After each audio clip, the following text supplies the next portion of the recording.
ಒಬ್ಬ ಸಾರ್ವಜನಿಕರಿಗಾದ ಪೂಜೆಗಳ ಪಂತ ನಡೆದುಕೊಂಡು ನಮ್ಮ ವೀಣಯ ಶ್ರೀ ಅಂಜಲಿ ಶ್ವೇತದೇಕ ಶೆಟ್ಟಿ ಶ್ವೇತಕ್ಕ ಮೂರು ಬರೆ ಪೂಜೆಗಳಲ್ಲಿ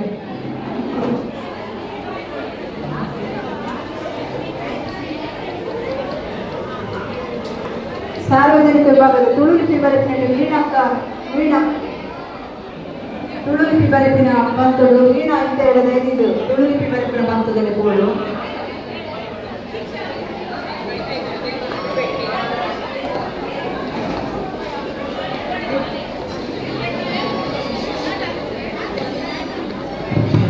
ಮದುರೆಗಿದ ಮಂತ ಶುರುವಾತದ ಬಾರಿ ಶೋಪುಡು ನಮ್ಮ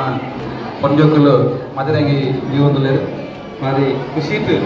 ಖುಷಿಯಾದ ಮದುರೆಗೆ ದೀವೊಂದುಲ್ಲೇರು ಅಂಜನೆ ನಮ್ಮೊಟ್ಟು ರೇಡಿಯೋ ಮಣಿಪಾಲದ ಡಾಕ್ಟರ್ ರಶ್ಮಿ ಅಮ್ಮೆಂಬಳಂದಿರು ಅದೆಲ್ಲ ನಮ್ಮ ತುಳುಕೂಟಗೂ ಮೋಕೆಗೆ ಇಟ್ಕೊಳ್ಳುವ ನಮ್ಮೊಟ್ಟು ನಮ್ಮ ಕಾರ್ಯಕ್ರಮದ ಪ್ರಚಾರಕ್ಕೂ ವೆಚ್ಚ ಸಹಕಾರ ಕೊಡ್ತೇವೆ ಪ್ರತಿ ಸಲ ನಮ್ಮ ಕೂಟದ ಕಾರ್ಯಕ್ರಮವನ್ನು ಅದನ್ನ ರೇಡಿಯೋ ಮಣಿಪಾಲ ಪ್ರಸಾರ ಮಾಡಿದ್ರೆ ನಮಗೆ ಸಹಕಾರ ಕೊಡಬೇಕು ಅದೆಲ್ಲ